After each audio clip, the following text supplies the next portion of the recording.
Check out these pictures. This happens to be the latest grooming trend in Taiwan. Very cute pictures, as you can see, but experts like animal behaviorist Dr. Goldman say this could be harmful.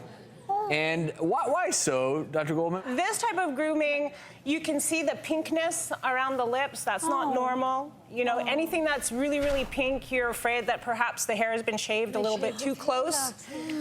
Also, you'll notice in one of the photos, the scissors that are being used are pointed. In most grooming, you want a blunted scissor. That makes me concerned on how the dogs are being groomed, because there is an amount of stress and arousal involved in being groomed.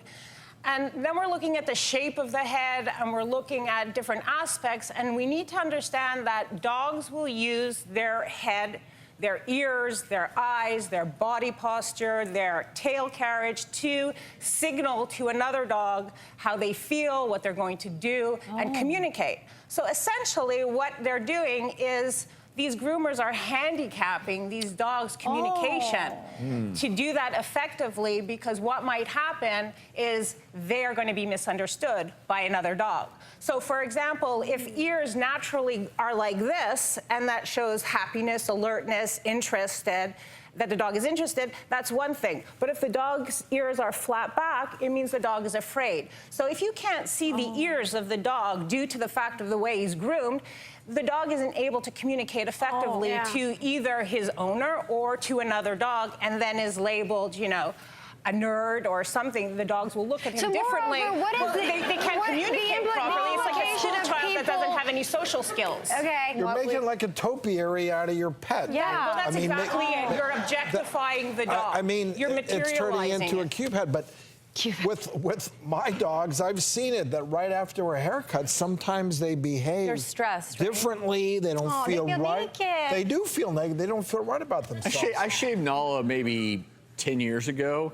She did not want to go for a walk for about 2 months. Oh, she was embarrassed. Well, I was trying to save her from the summer heat, but she literally she was shaved and she did not like to go outside. You know, I think this is so important, Dr. Goldman, because I have 2 Labrador retrievers, but I also have a Morkie puppy, so it's new for me because I have to take him to the groomer, or, oh, there he is. So cute. That's Mason the Morkie. He's on Instagram. You can follow him on Instagram, masonthemorkie.com. But anyway, what should people know about grooming their dogs? Because again, not all groomers are the same, and what kind of things should we not do or do? Obviously, you showed some good examples with cubing. I won't cube the Morkie.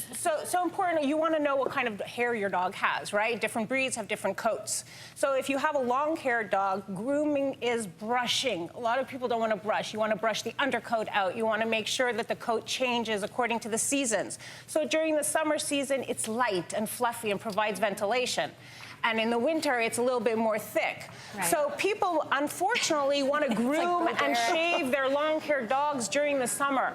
In fact, that doesn't help them with the heat. In fact, it works against them because they don't have that natural ventilation, and the sun can beat down on the sensitive skin without the protection layer of the fur. But sometimes grooming can be, I mean, my dog tells me has had issues with certain groomers, and she won't, and that was traumatizing. I went ballistic on a groomer. You know, I felt like serious heart pain when it registered there's something wrong with this place and this groomer. But, you know, the new groomer she loves, and she marches on in there, she jumps on up. So, you get feedback from your pets.